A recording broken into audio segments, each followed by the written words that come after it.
Ladies and gentlemen, good day and welcome to the Mold-Tek Packaging Limited 3Q FY22 results conference call hosted by Nirmal Bang Equities Private Limited.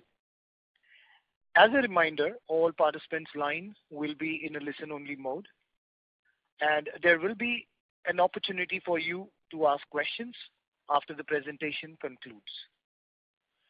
Should you need assistance during the conference call, please signal an operator by pressing star then 0 on your touchtone phone.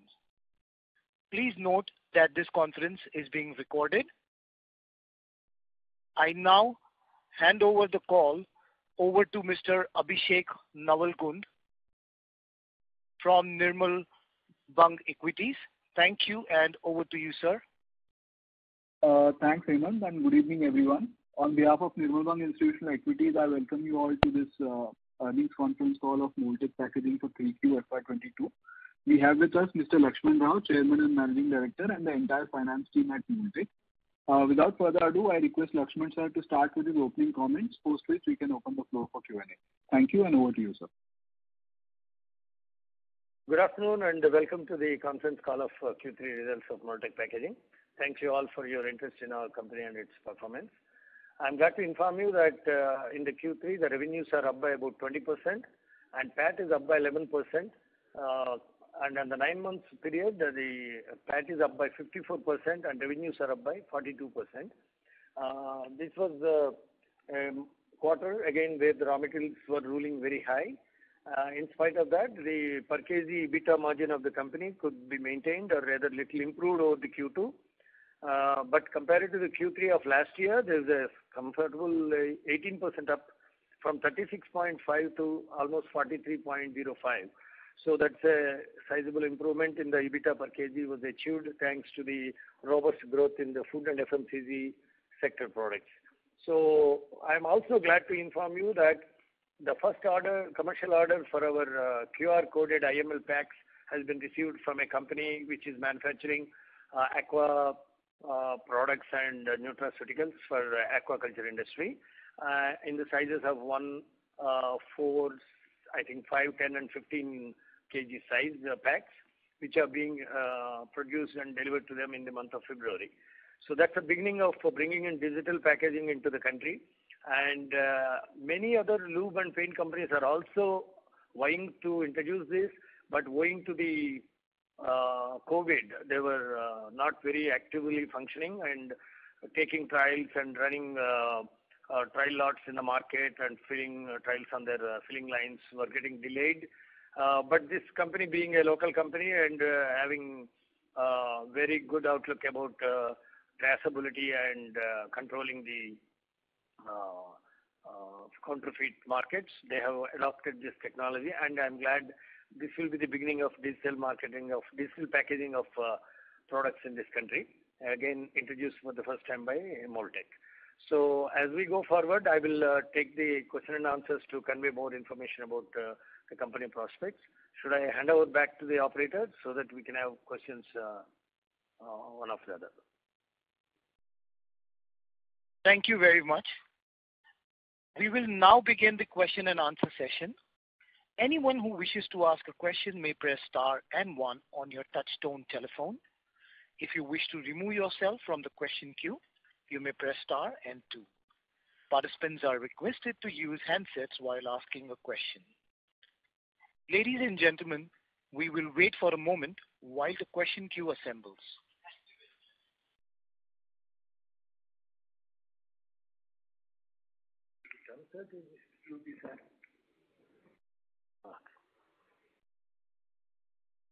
The first question is from the line of Rahul Jagwani with PGM India Mutual Funds. Thank you. Please go ahead. Yeah, hi, Lakshman. I just had a basic question. So just against our realization, what we have in each of the segments, what would be our RM cost per kg, against the segments, including all our raw materials? Yeah, the blended raw material cost is about 110 rupees for the Q3. Compared to it was 85 rupees last year. That's almost rise of 30%. Okay, so on a per kg basis, our RM is 110 rupees a kg. Yeah, 120 rupees is per kg. The blended cost after affecting the SFG, FG, all that is coming to 110. Okay, and how are we placing the RM front now? I mean, are prices still increasing or? RM prices are still stagnant, at least for in the month of February. There's just 1 rupee price hike again. There was a little downtrend in December, but again in Jan they've raised by 1 rupee. Okay, thank you.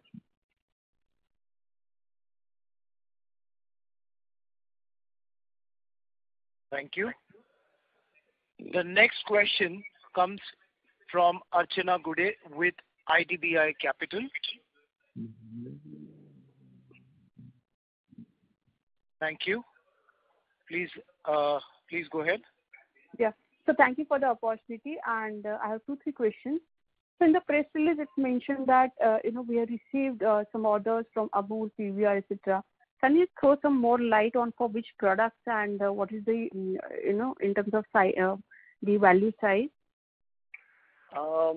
You're talking about from the companies like PVR and others? Amul? Yeah. Vital Pharma. Yeah, I just don't have the exact numbers, but Amul I know is close to about 15 crores additional orders, and PVR is for starting orders. So Biostat and PVR and others are just starting. There could be opportunities of 1 to 2 crores per annum to start with. Amul I know because it was a big tender we won, so it is around 15 crores. Sure, sir. Sir, also, we do understand this paints is slightly subdued anyways in the Q3. But then, how's this scenario in in the beginning of Jan? Is there any improvement? Also, can you just quantify how we did in paints in Q3 in terms of volume and value? Yeah, paints in Q3, in spite of overall growth of Q3 on Q3 growth of 20% in value, in tonnage terms, paints are down by about 6.3% compared to the Q3 of last year because of the price rise that has been taken by the paint industry in the month of November. Their pickup in the month of November and December is subdued. That has impacted our sales in the paint sector, which is a major contributor to our company's top line. However, the bottom line has been well guarded by the growth in tin wall, that is food and FMCG, where we have seen 38.5% growth in volumes in terms of tin wall products compared to the Q3 of last year. So whatever the improvement, what you could see in the per kg EBITDA is mainly due to the increasing sale of tin wall, food and FMCG this quarter. Sure. And sir, is there any improvement than what we saw in Q3, at least in the month of Jan?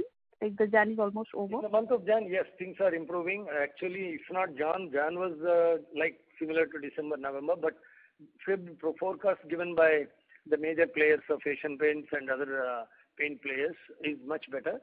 Rather, they are back on track, I can say, because whenever they take a price rise, a few weeks before onwards, their filling lines will take a little, cut in their productivity. But the ultimate numbers, until the goods in the transit or goods in the distribution channels are all cleared, then they start all again. So I think the trend is improving from Feb onwards. Sure, sir. And so my last question is on this IBM. I believe that the new machinery should be operational by, let's say, April 2022. So have we received any order for that particular technology? In the IBM, we have 3 sectors we are aiming at. One is pharma regulatory market, one is OTC products, and another is cosmetics and general FMCG goods. So in the general FMCG and OTC, we have one solid inquiry which we are about to close maybe in a week or 2 weeks, which would be almost able to fill the capacity of our pilot plant, which is coming up by April, May. And our idea was to, while these products are produced, the pharmaceutical containers will be also produced simultaneously, and clearances of all statutory clearances, DMF clearances would take about 5 to 6 months. And by that time, we will have our major plant at Sultanpur ready to go into production. So without wasting idling capacity, we'll be in a position to start off with FMCG and OTC products right from April, May onwards, hopefully May onwards. And by end of the year, we'll get the clearances from pharmaceutical companies. And by then, our expanded Sultanpur facility will be able to take up those orders. Sure, sir. So how much is spending for these two? The one which is like will be operational by March 22 and the second by December 22. How much is the total capex for these two? The May 22 plant, the pilot project is hardly around 9 to 10 crores. But the major plant, which is constructed in a 40,000 square feet area as a greenfield project, that will gradually in the year 22 and 23 together, there will be an investment close to around 35 to 40 crores. As the demand increases, we will be in a position to quickly add the machines, but the buildings will be ready to have the facility by hopefully around September, October 22. Sure, sir. So thank you so much. That was very helpful.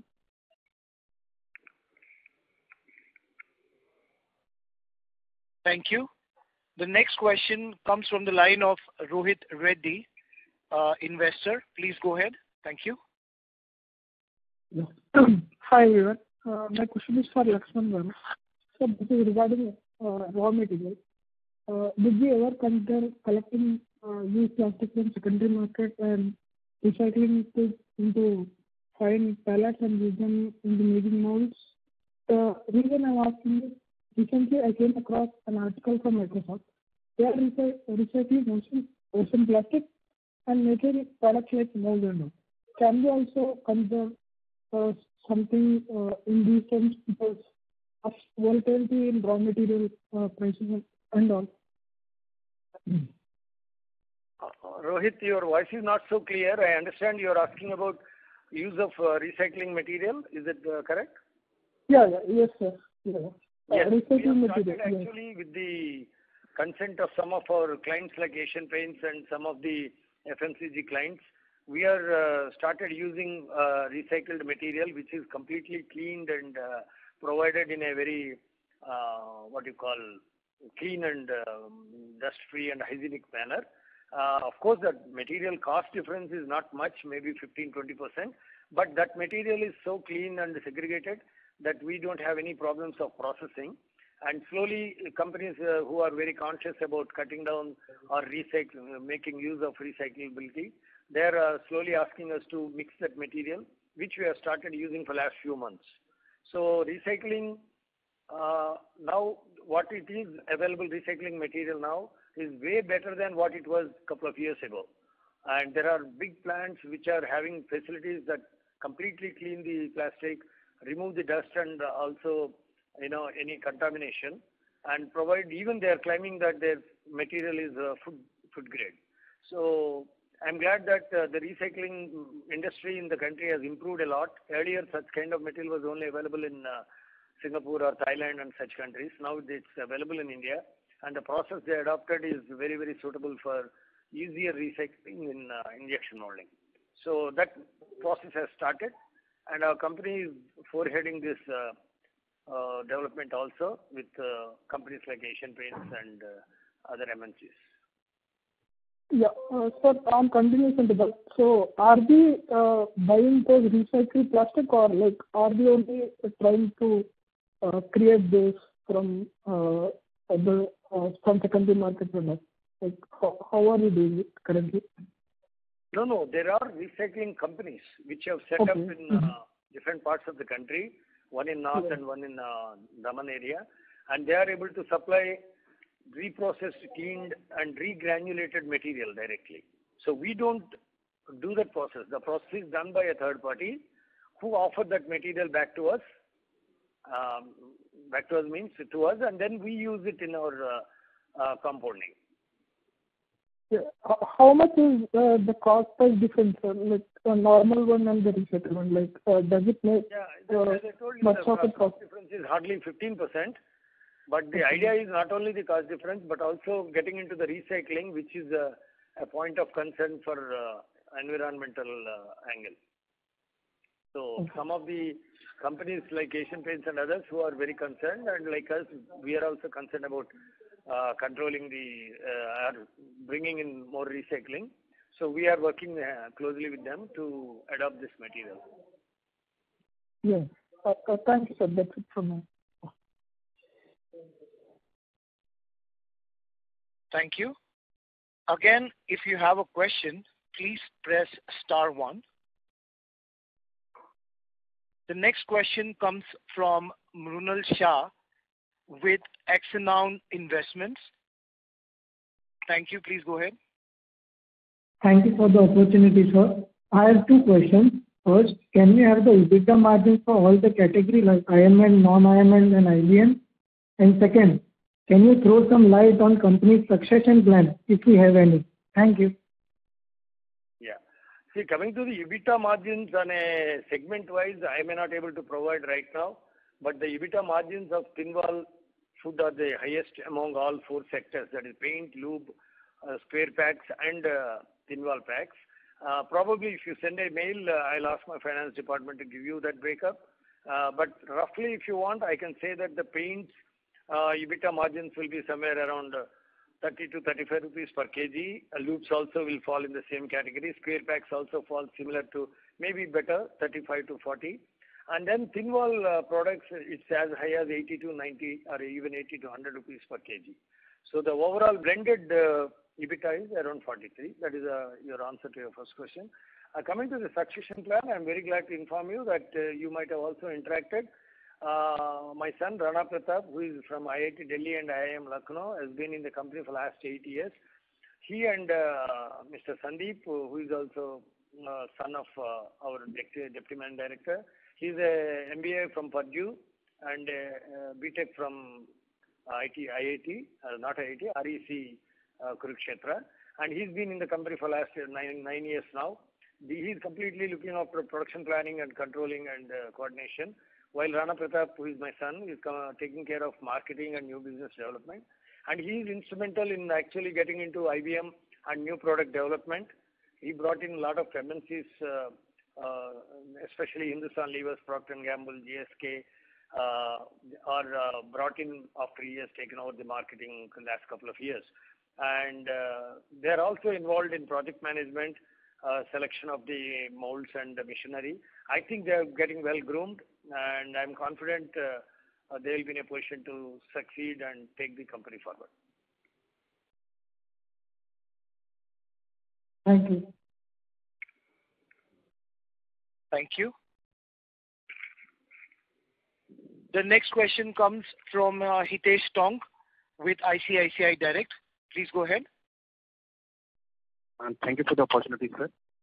Sir, my first question pertains to overall volume growth during this quarter, or overall volume, if you can give us, sir. Yeah, volumes are flattish because there was a big drop in, not a big drop of 6.3% in paint, which contribute more than 55% to our company. So there is a drop of about 2%, 2.5% drop in volumes in this quarter compared to the Q2. And whereas the volumes have gone up in the case of Tinwal, that is up by 67% compared to the, is this compared to Q2?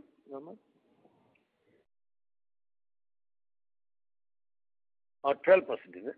Yeah, there's a 12% growth on compared to Q2 in the food segment, that is Tinwal segment, whereas other segments have registered, paints have registered minus 12% in volume terms.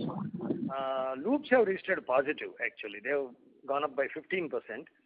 So overall net it is around 2.5, 2.6% drop in the volume compared to Q2.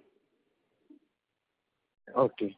So, sir, we have seen a good traction in the lubricant segment. Is it a kind of a one-off event, or will it be kind of a sustainable demand you are looking at this segment? See, in due to loops, product change or anything else? We never hope loops will be a great winner because loops are getting more and more stagnant. And in fact, by getting into our public sector, that is BPCL, is where we have seen growth. The main reason for our Q3 growth in lubricants is public sector companies, which we generally don't get tenders. We got the tender for BPCL 6 months ago, and they started picking up the numbers from September, October onwards. So the growth what you see in loops is mainly because of BPCL 2-year tender we won recently, which has started picking up from October onwards. So that is the one reason for loops growth. But in loops, through QR code, we anticipate growth coming our way, because once they adopt QR coded container, because loops are the most affected by counterfeit, next to paint, I can say after loops it is paints. The number one product which has been, counterfeited in the country is lubricants. So they are very much interested in adopting our QR coded IML. Unfortunately, because of this COVID situation, their plants, neither their plants nor their marketing teams are actually coming physically to the office to adopt this change and test the change in the market. Any moment there is some couple of months of peace resumes from this COVID, I'm sure they all will go for it, because they already now understood what with the inside IML code can do. Even the IT part of that controlling of counterfeit, which I explained in my previous talk, are all ready now. So we have now tied up all the loose ends, both on the hardware side and the software side, because this is a kind of digital packaging where sitting in the office, the clients can monitor which pack is lying where and when it is sold, and they can ensure that that repack will not be sold again because of the counterfeiting control they get through the QR code, hidden QR code and outside QR code. So all these concepts are ready, but unfortunately with the COVID going on, physically they could not test it. I'm sure once normalcy comes, they all will go for it. That is when I anticipate growth coming in the loop sector, a real growth. Okay. And sir, earlier you have given a guidance of volume growth of around 20% for the next 2 years. I mean, are you stick with the same guidance, or I mean, you can? We are aiming at that. We are aiming at that. This year we are at around 14% for the 9 months. Our volume growth is 14%, and hopefully we may end up similar or maybe 13 to 14, because the fourth quarter also we may look at around 10% growth is what looks feasible. So overall we may end up the overall year at around 13% is my guess. But next year our IBM products will start, and many new products for MNCs in food sector, food and FMCG, mainly food sector, are on the anvil. I can't tell the names today because the orders are about to be received, but we have struck deals at least for 4 products which will contribute handsomely to the food and FMCG, that is Tinwal sector, from April, May onwards, because the mold development will take 3-4 months. So hopefully from May onwards, those 3-4 products will be added to our Tinwal segment, and they will be contributing considerably in the next financial year. So we are aiming at 18 to 20% volume growth again next year if no pandemic and things go smooth.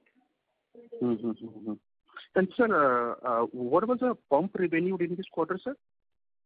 Yeah, pump revenues are now picking up. They are just about 1 crore rupees in the quarter.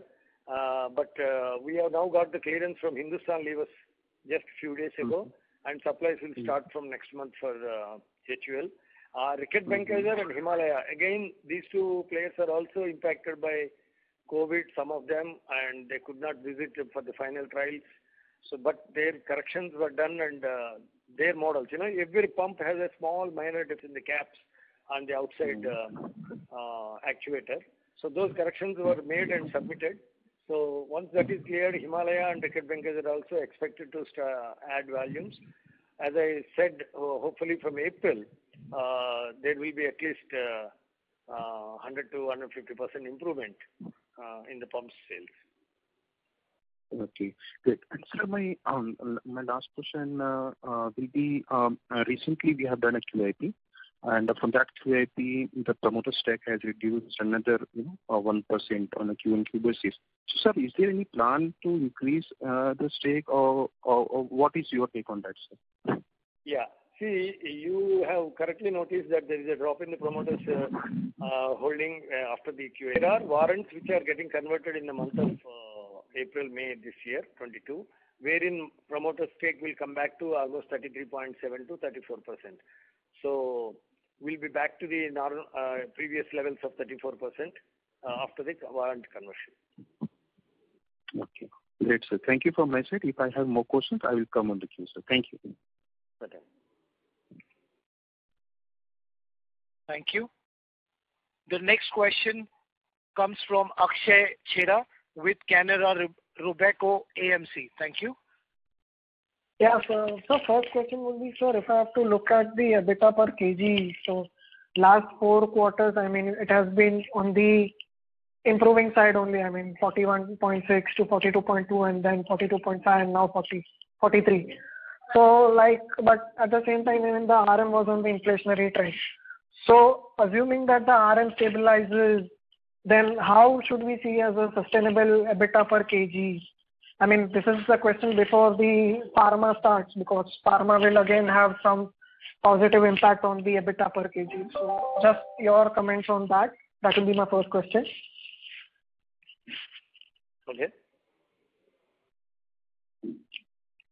Okay, I'll answer this.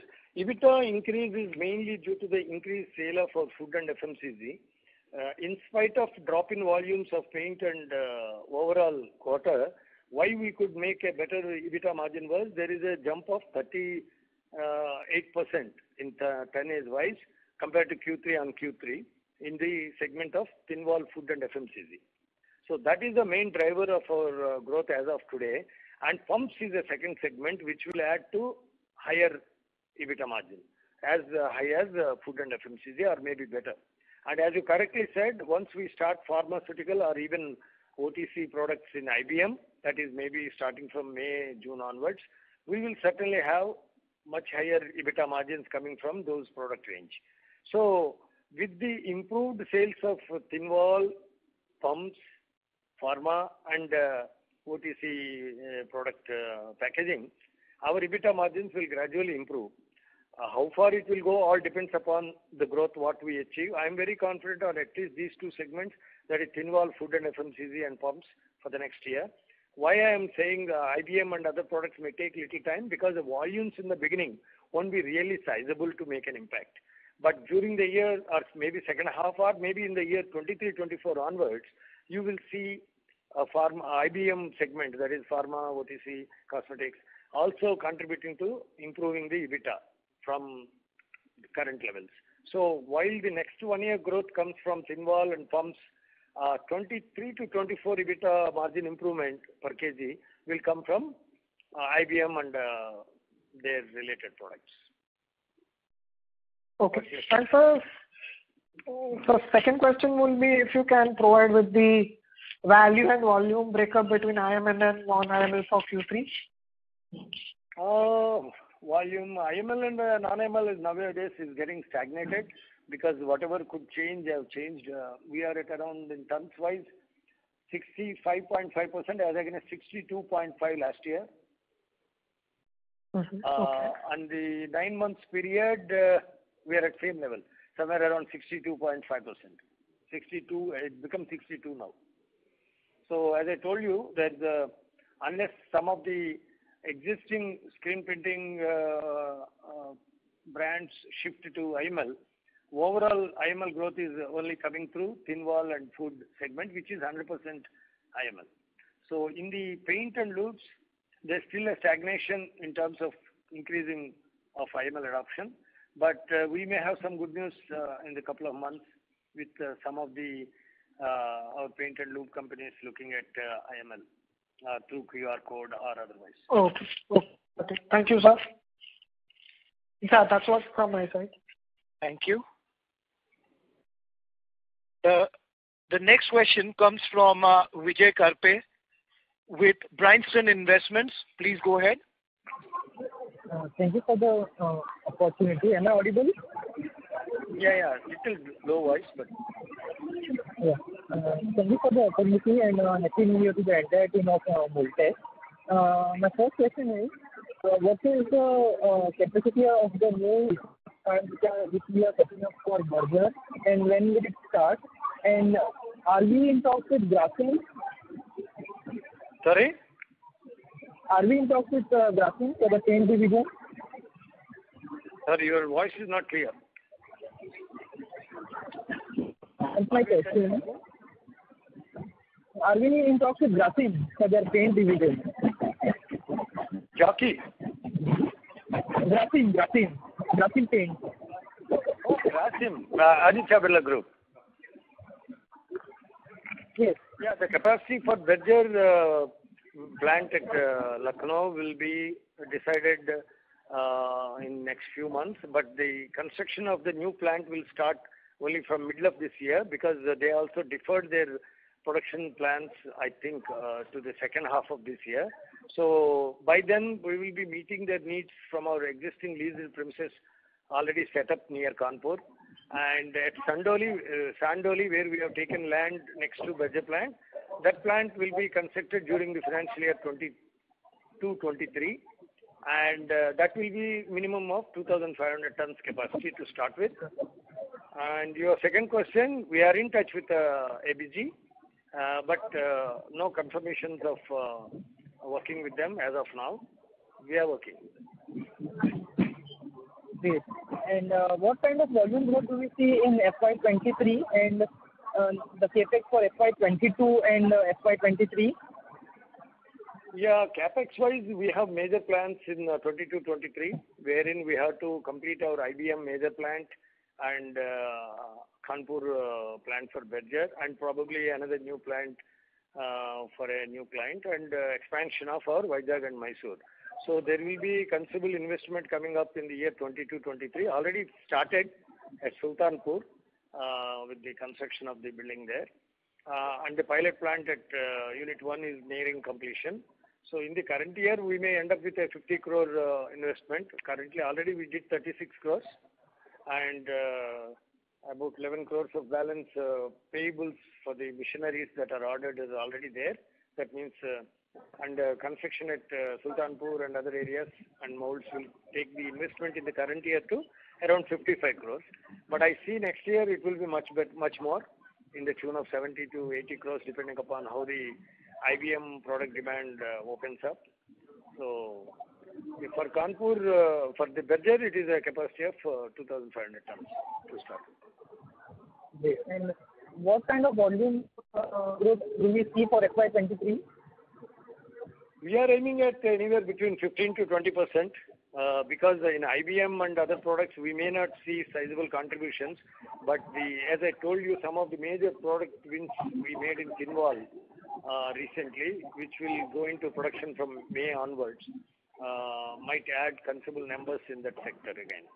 So hopefully we should be seeing a 15 to 20% growth during the next financial year. Sir, volume include segment-wise for paint, lubricant, and SNS? Sorry, what is the breakup you mean? The volume absolute numbers for paint, lubricant. Yeah, in terms of absolute numbers of 160 crores, 87 crores is paint, 37 from lubes, and 36.5 from food and FMCG. Volume numbers, right? I'm asking. Volume-wise, 4,200 tons from paints, 1,800 tons from lubricants. The balance about 1,320 from food and FMCG. Great. Thank you for answering that. Thank you. The next question comes from Vivek Tolat with Acme Family Office. Please go ahead. Hi, sir. Sir, could you actually give us a more, better idea of the timeline for the expansion in Mysore and Vizag and how much we are taking our capacity ahead for? That was my question number one. And question number two, sir, if you could give us a broad, how we propose to use the 100 odd crores that we have raised from the QIP, given that, already the business would throw in about 60 to 70 crores of cash every year. So do we see that, QIP amount also going into additional capex? So, how do you propose to use that, sir?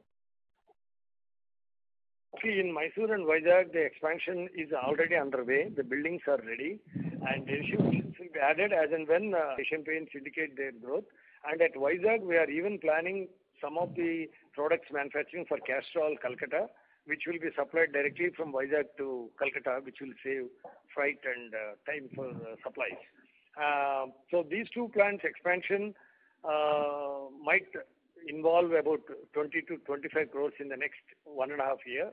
In this year, probably half of it in the next 6 months or 9 months, and then followed by the balance 50% in the next 9 months, because by 23-24 we are supposed to have 6,500 tons. That is the projections given by Asian Paints at each plant. Currently we have about 3,000 to 3,500. So we need to almost double our capacity in these two plants in the next 24 months. So accordingly, there will be investment to the tune of about 30 crores in both the plants put together. Okay. And coming to the QAP utilization of funds, as I told you, we are now getting into a major segment, that is IBM, and we foresee IBM and other similar products of OTC, not necessarily in IBM technology. It could be in injection molding, it could be in multicolor injection molding. We are keeping an open mind, but with IBM as a thrust area for regulatory pharma and other OTC products. Along with it, we are also going for ISO 15378, that is a pharmaceutical standard for OTC products, like Vicks Vapor Ups or Vicks Inhalers or Iodex or all these products which are like Himalayas, Live 52 and such products. They need to be produced in 15738 premises. Currently, most of the companies are procuring from just ISO companies, which is not good enough. And government regulations are becoming tighter and tighter, wherein they are insisting on IS 15378 facility. Very few companies have such facility in the country, and we are ramping up that facility at Sultanpur along with our IBM products facility. So this will enable us to enter into high value added OTC counter products also, which may have IBM products or which may have injection molding products or by molding, double color or triple color molding products. So the idea is to enter into OTC products during this phase, wherein we may foresee a sudden improvement or jump in investment requirement anytime in the next 6 to 9 months. So that's where these QAP monies will be invested. But anyway, they plan to invest about 200 to 250 crores in the next 24 to 30 months. So with this plan in mind, this QAP has been raised, and already projects underway would be requiring at least 80 to 90 crores in the next 12 months. And additional OTC products, their molds requirement can come. And we are also planning to expand our tool room capacity and printing capacity during the next 9 to 12 months. That will need another 25 to 30 crores. So in my opinion, 22 to 23, we are just making the budgets. We made them at the time of QIP. So they are about 100 to 120 crores requirement may come up during the financial year 22 in the next 14, 15 months. So that is where cash has been procured from the QIP issue, and that will be in the next 14 months. Okay, understood, sir. If I can squeeze in one more question, sir, with regards to our thin wall containers, what are the next, future areas of growth? And, over the last 2 or 3 years, we've converted ice cream containers. For a brief time, we had edible oils, but, as the more strategic level, what are the future areas of growth that we think, are possible conversions in the next 1 or 2 years, if you may?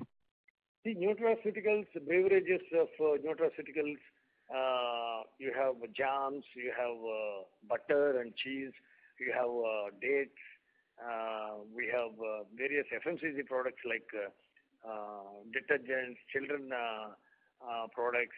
So all these are where we are now stepping into because there is a concern for more and more hygienic way of manufacturing in the country now.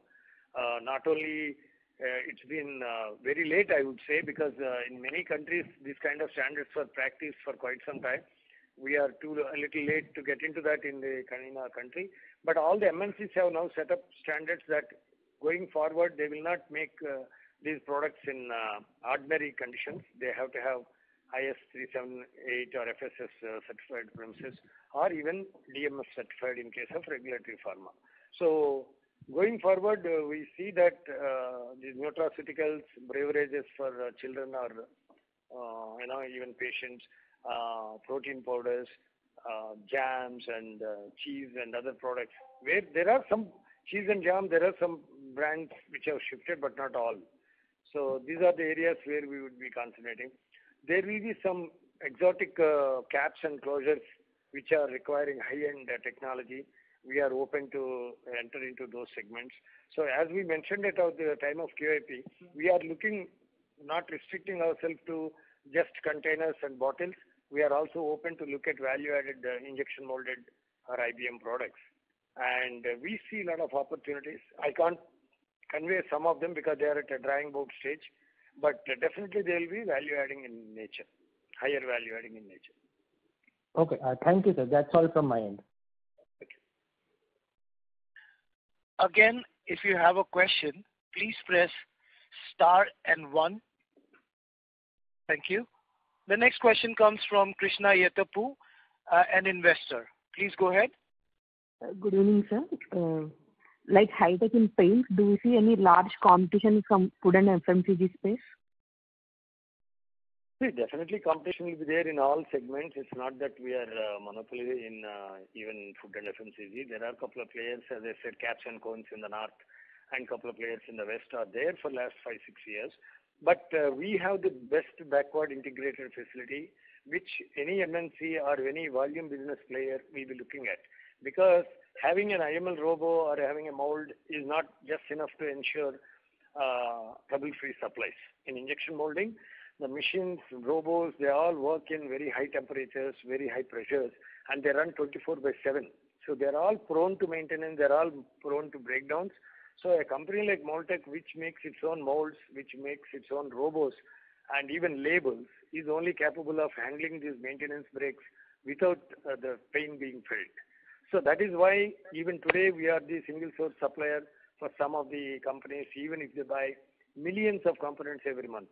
So that is where our strength lies, and in that strength is getting more and more fortified with the addition of new 5-axis deburring and milling machines we imported from Europe in our tool room, and also high-end Italian machines with reverse QR coding facility, which we have imported last year. So like this, we are creating industrial standards, and this QR code reverse printing is something which, in my opinion, it will take few years more for any of our competitors to follow. So keeping these kind of barriers and getting into higher value add segments is a way forward for us. So even a competition comes up, we'll be in a position to maintain our leadership position. Sir, on that front, in the past you have mentioned that the reason for foreign players not entering Indian market is there is not enough traction in IML space. But at present, there is a lot of opportunities. So how do you see the risk of foreign players setting up facilities in India? See, even foreign players, if they set up facility here, none of the players are so much backward integrated like us. They buy IML from outside, they buy robots from outside. Some of them buy even molds from outside. Some of them make their own molds. And their costs are so high that they will not be able to play with Indian costing and Indian pricing, which we have absorbed and survived, or rather, mastered in the last 30-35 years. So that is one of the reasons why foreign players with IML technology don't look India with interest. Even if the volumes go up, their pricing and the pricing of our Indian companies, what they pay, will not work out. In fact, we are now setting up a small export cell in our marketing department. 2 persons have been shortlisted for that. And we are trying to find opportunities of exporting thin wall containers or even pumps and our IBM products to as far as USA. We are even in touch with a Chicago-based company. But these are all at the initial phase of discussion. So the companies coming and setting up plant in India for IML products, I don't see a great threat in that. Even the volumes of IML adoption is increasing because of the pricing standards in India they cannot meet. Okay, sir. Great to know that, sir. And my last question is it possible to get EBITDA breakup by sector? So paints, what is the EBITDA margin? I don't have the data immediately, but I can give you a ballpark. In the painted loops, it will be in the region of 30 to 35 rupees per kg. In the square pack, it may be around 35 to 40. In the thin wall and pumps, it will be in the region of 80 to anywhere between 80 to 100 rupees per kg. Okay. And sir, as you said, we are adopting using technology of using recycled raw materials. I'm assuming that there won't be any margin increase because of that, right? No, really, in fact, there could be an improvement because when we use the seconds material, there is a technology that goes into in molding where we adopt that without impacting the quality of the end product. So I don't see that will be a margin reducing or anything. It could rather be beneficial to us. Okay. That's it from my side, sir. Thank you. Thank you. The next question comes from Chandrika Venkatesh, an investor. Please go ahead. Hi, I'm Siddharth here. I have a few questions. My first question is, dispenser pumps are a commodity item. There are a lot of manufacturers of dispenser pumps in India, and there are Chinese imports also. So in this competitive segment, what advantage do you have? And how will you compete with your competitors in this segment? And in 3 years, what kind of revenues and EBITDA margin can we expect from dispenser pumps? Is that all? Okay. So that in the dispenser pumps, the advantage we have started with is the high cavitation, high productivity molds. While our competitors like Reiki and others, they have at the most 16 or 24 cavitation molds. We are using 36 and 48 cavitation molds, which will produce much higher productivity per crore of investment or, either way you look at it. And another greatest advantage we have started with is the design is compatible to give the best leak resistance and higher number of shots, withstanding of more number of shots. And the assembly line which we have adopted is completely automized, and right from first item to the last are all, including the dip tube, are assembled online, and they were tested 100%. Most of the companies currently in India, they test by batch model or by random sampling, whereas our pumps are tested 100%. That is the reason why we could get within a year approvals from Wipro, recently from Hindustan Levers, and Himalaya and Decade Benckiser at the final stage of giving us clearance. So we are able to get into the likes of these top MNCs because of our quality and the adopted technology. In 3 years, we envisage the full capacity, that is around close to around 85 to 90, you can say 85, 8.5, 8 million pumps, 80 million pumps per annum. That is with a price averaging around 6 to 7 rupees, take it 6 rupees, we will be able to reach around 50 crores turnover with a EBITDA margin better than what we are currently doing. My next question is, in IML packaging, your competitive advantage is that you have everything under one roof. You make your own mold, you have your tool room, you make your own robots. So this all under one roof model reduces your cost of production and also makes you a very reliable. This is your competitive advantage in IML packaging, as I understand it. Have I understood it correctly? Am I right? You're correct. That's what I answered to the previous question. Our ability and completely backward integration right up to robots, right up to IML labels. Because if we make 10 million containers in a month, I need 10 million labels. And buying 10 million labels at whatever margin or whatever risk of inventory, losses would be causing our competitors pricing pain, which we can control because we manufacture all of them in-house. So that is the greatest advantage which we have over the competitors. You are the largest IML player in India, but globally there are bigger players also. What stops these global players from entering into the Indian market and competing with you? Why can't they enter India and compete with you?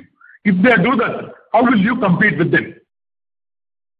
See, as I again answered just a few minutes ago, the IML global players are not completely backward integrated like Mold-Tek. Even you take Jockey Plast, they make their own molds, but they don't make their robots. I think they don't even make their own IML labels. So they have to procure the labels, they have to procure the robots and compete with Mold-Tek in India. in the Indian pricing system will be a much bigger challenge for them than to us.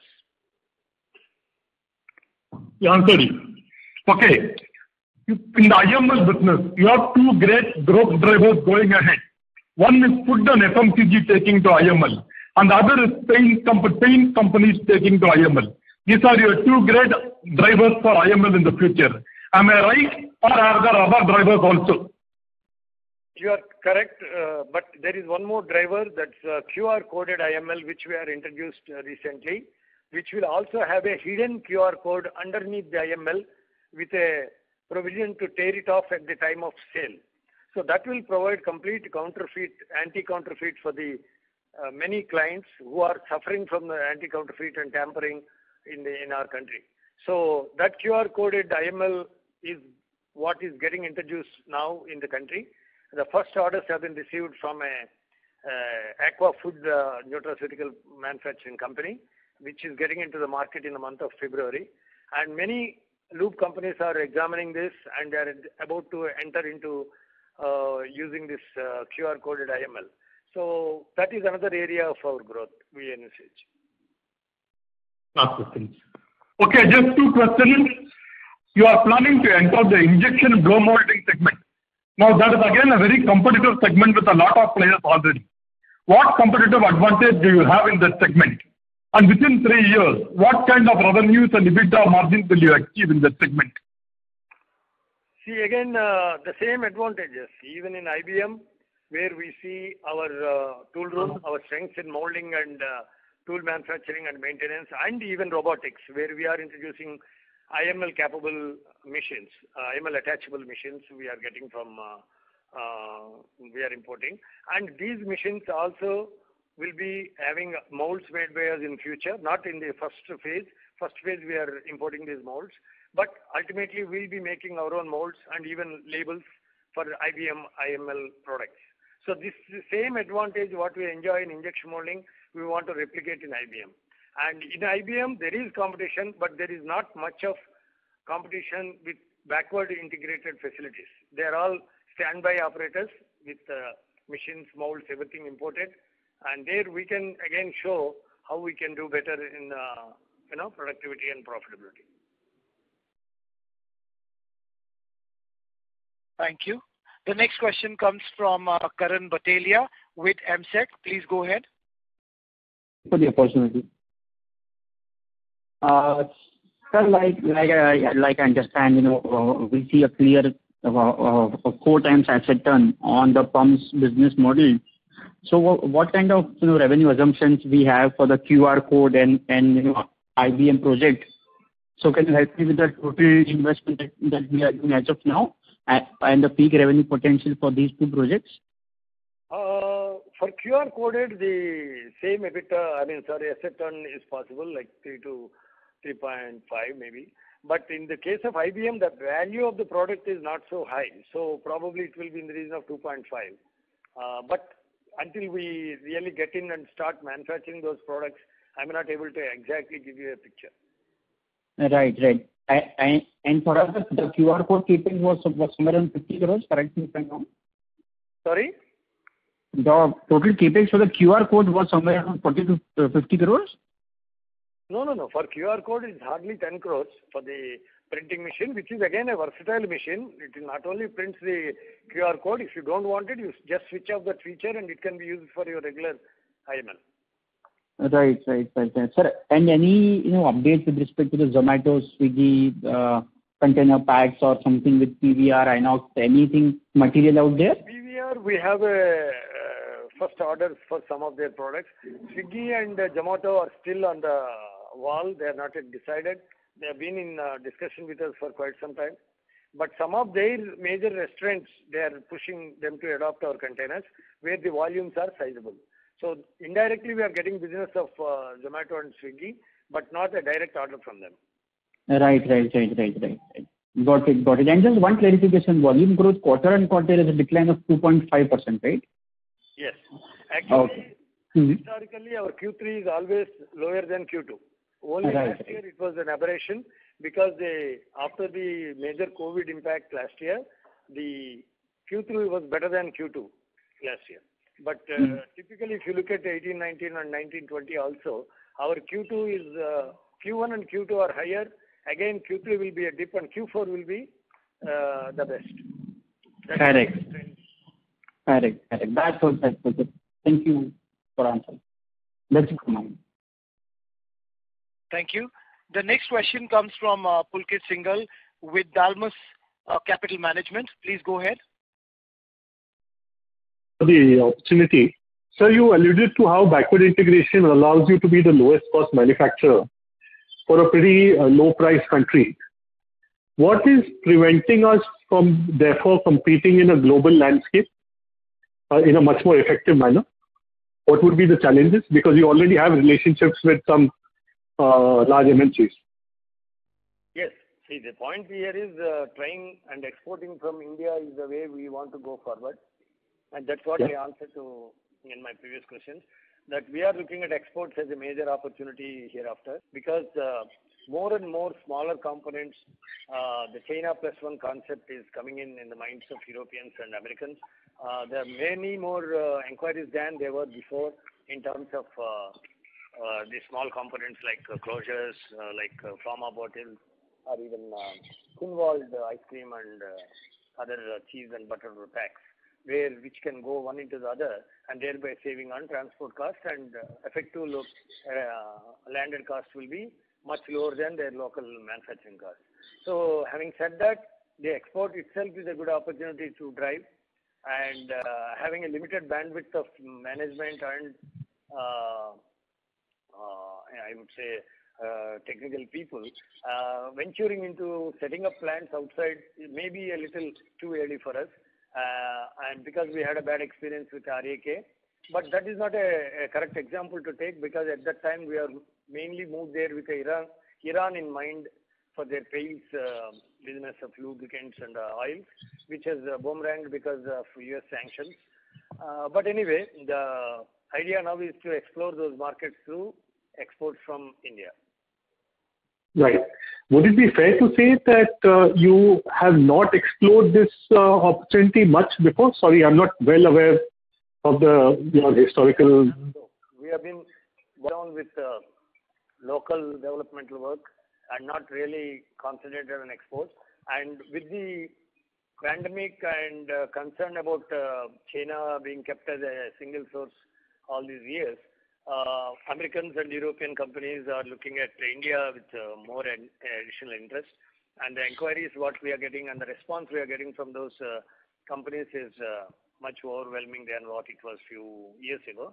But anyway, the fault lies on our side also. We are not aggressively taking exports.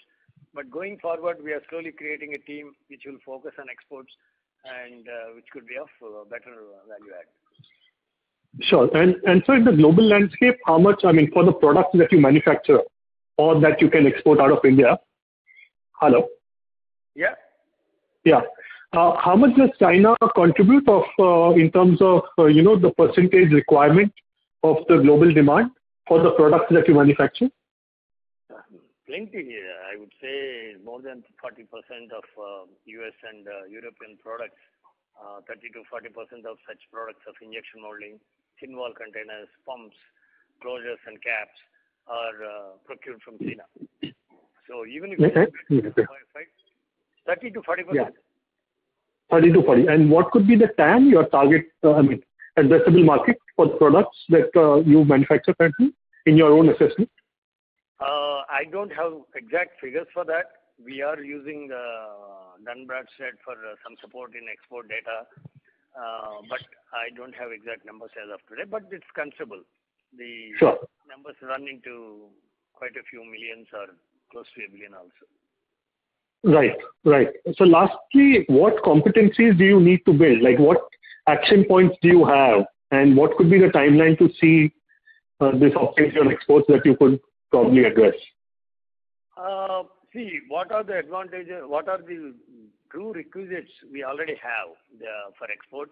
What even an exporting or importing client would look at us is our ability to continuously give supplies without hindrance and consistent quality. So we have proved ourselves with Mandalis or Hindustan Levers or GSK that we are a reliable supplier. Even we are a single source, millions of containers are being supplied from us without they thinking about developing a second source. So that kind of reliability is one thing which we have already established. And as I again say, the backward integrated facilities of even developing a mold, developing a design studio where we have a design studio to develop 3D rendered images of products before they are produced, and giving them rendered 3D images and videos to the client, enable them to get a clear idea of what is it going to be. So that they won't even get in all the packaging companies, even in USA or Europe. So I think we have all the prerequisites. The only thing is lack of attention on this count. And once more, I want to give this credit to my second generation, both Rana and her assistant Kavya. Both of them are concentrating on exports now, and they initiated creating a team and even had a couple of talks with the US-based clients recently. And they see a good future maybe in the next few quarters. Great. Thank you and all. Thank you. Thank you. Ladies and gentlemen, in the interest of time, we will take a final question from Karan Batelia with MSEC. Please go ahead.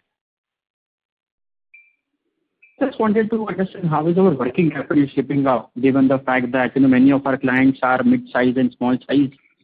Any major deviation we've seen? See, working capital, if you mean debtors, we make sure that all small and medium players pay either in advance or along with supply, so that we don't get into write-offs. And major clients, they generally demand 60 to 70 days, 75 days on average credit, and their payments are also completely assured. So if you look at our P&L, there are hardly any write-offs. There will be few lakhs, but not sizable. Right. And while you mentioned the volume breakup of IML, non-IML, can you also help us with the value breakup? Yeah, value breakup is 68% IML, 32% non-IML. It was 65% last year, 65.4, and 34.5, which has now become 68.3 and 31.7 in terms of value. This again because thin wall sales have grown in the last 1 year compared to Q3 of last year. Got it. Thank you. That's it.